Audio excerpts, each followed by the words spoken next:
about the sanctions that were imposed on the head of this very institution, the Procedural Speaker, Anita Mo, and two other former ministers, Honorable Chitutu and Honorable Agnes Nandutu. Right, Honorable Speaker, I was in this house when we passed that anti-homosexuality law,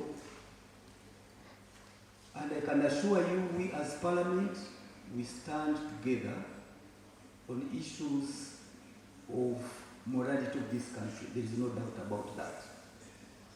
And I think each and every member of the House, you can't say it is the Speaker, it is so, it was a collective effort of the entire House.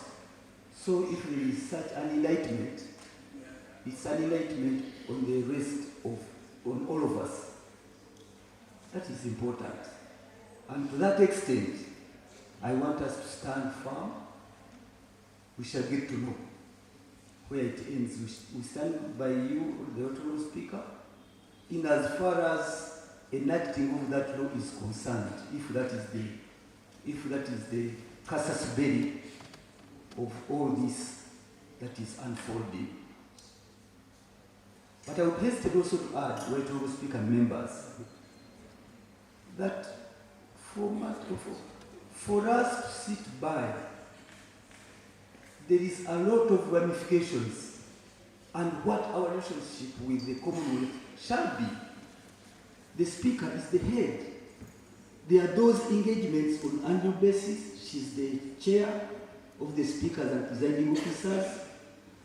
So I think even those in UK, I saw the Deputy Secretary for Foreign Affairs, Mitchell. He ought to know the ramifications and the implications of sanctioning a Speaker of a country. She is the head of the third arm of government. So there must be Foreign Affairs and government. You must tell us, how do we as a country proceed from here? What are our bilateral arrangements? What is the fate of our development cooperation that we share with the UK and the Commonwealth? Can we withdraw from the UK, from the Commonwealth? And I think the answer is no. Then what is the way forward? Because the head of the third arm, who represents us who are seated here, cannot go to the Commonwealth. In other words, we are decapitated. We are decapitated, we must state it. We must take the implications. How are we going to engage with the other 56 other countries under the umbrella of the Commonwealth? So it's a question that we must answer, and government must answer that. It was peculiar that the President even chose to keep quiet about it the other day at the Labour Day celebrations. Because it isn't as easy as it comes. It isn't, honourable members.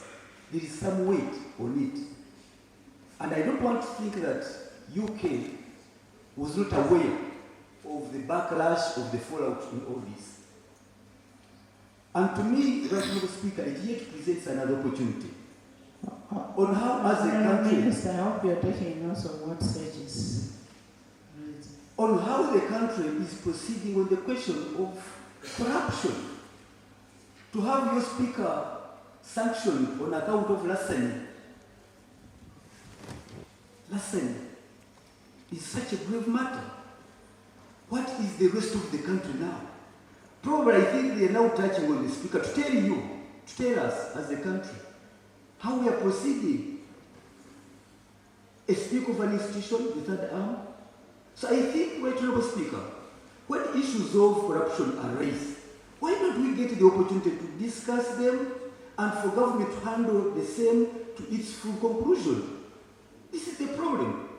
We are stuck, we cannot even present our voices to be heard well because the issue of the iron sheets was greatly mismanaged.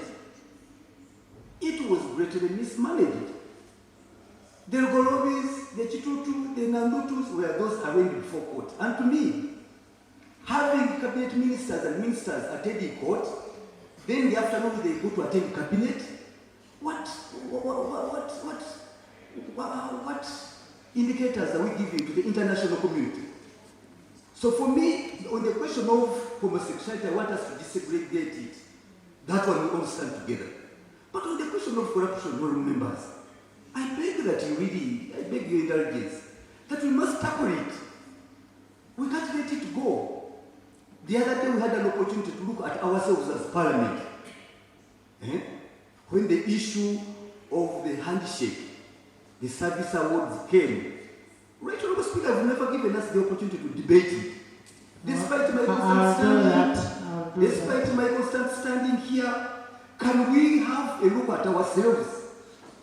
Or must we hide ourselves now in the same cloak? For me, I'm not part of that.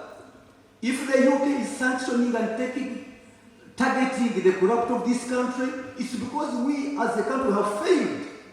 We have let down the people of Uganda, where everybody knew. Some ministers said that the Iriships came through their windows to their compounds and they were let scot-free. The unfortunate ones, the three, were arraigned before court, and others are continuing to occupy the front bench. And the president made a very simple promise: I'm going to follow them. I'm going to follow them. Where is the following we're talking about? So to me, honorable members, right, honorable Speaker, you better seize the opportunity. Seize the opportunity and say no to corruption. Lead the way, so that as a country we can stand by you. But when this institution is full of loopholes, the allegations of corruption, the service awards abound, and we cannot debate them, we cannot discuss them, what should we do? It is only seeming that now the foreign countries are the ones doing the job we are supposed to do. So I don't want members to hide about sovereignty of the country. They cannot search. Yes. Honorable government, you respond on the issues of the headships, but I'm telling you, the foreign country cannot, we're a sovereign country. I mean, UK cannot come and run our country.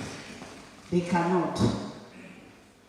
Thanks for the guidance, Honorable Speaker. We are going to handle the issue of the corruption, that is okay. Perceived corruption. You know, somebody should be proved that, like the ministers who are in the court. There are so many people about how many. Do you want to say something? Before you can come up, let us be open. I'm really making my humble and honest point to you, Honorable Speaker. Let us start with ourselves.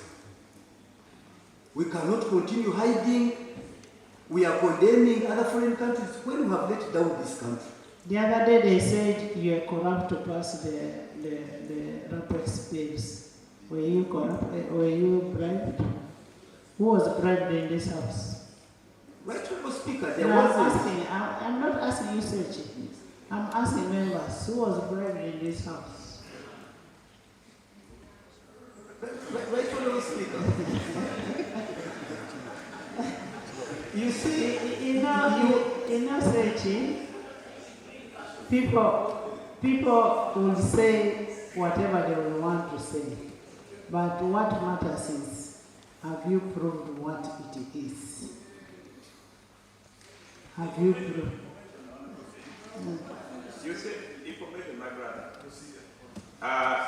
Colleagues, it is very important that we look at international relations and international law. Whereas we relate and need each other, at the end of the day, every country protects its interest. And the information I want to give you, on the ICC, for example, the US citizens, the UK citizens can commit crime but have not assented to the ICC. They try their citizens in their local countries, in their local legal systems. So we need to ensure that we build our systems, support it, and never surrender other international systems that do not meet our interest to take charge. To me, that's the position. The US government and America can commit crime here, that warrants ICC, a UK citizen can commit a crime, but they will be tried in the US and the judicial procedure will be implemented according to the laws of US and UK. The same we should do according to our legal system. If it is weak, we should build it and strengthen it. That's the information I want to give you. I thank you, Honorable Elijah. You also have Small something. one, only a small one. There's a procedure. There's a procedure matter. A small one. Thank you, Honorable Speaker. There is another procedure on our rules of procedure and the issues about iron seats. Members of Parliament were willing to debate it, but when the matter went to court, we were debarred. It is not that maybe MPs wanted not to discuss this matter about the loss or any misappropriation of the iron seats.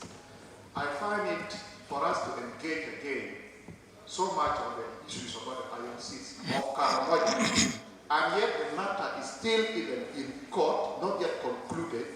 It is like we are in subjudice. We are breaking our own rules. But again, even for somebody to write an indictment on one of us in this parliament in regards to iron seats, it is as if that person is not following our rules and the laws. Parliament of this country, which you are the chair, we have the rules. We move with our constitution. Article 79 prescribes very clearly our parliament is constituted. We have been mandated to make laws in this country. And it's about somebody understanding to say that if this country, Ugandans, members of parliament, have made a law, with that law, they feel it's right for them to govern themselves. And somebody should be referred to. We move according to what our constitutions we have agreed upon. Madam Speaker, the procedural matter I am raising, the procedural matter I'm raising, it is found in those two grounds, Article 79 and then our rules 73. We have been moving. Is it really procedural now for somebody to come here and start dragging us on the debate of iron seats? And yet we are patiently waiting for that time to be put off and we debate it out. We are aware of our code of conduct in this house, the integrity, we are aware about it, the corruptions, whatever thing, we are not very pleased about it. Is it right for us to go back to that debate or move forward? I thank you. No.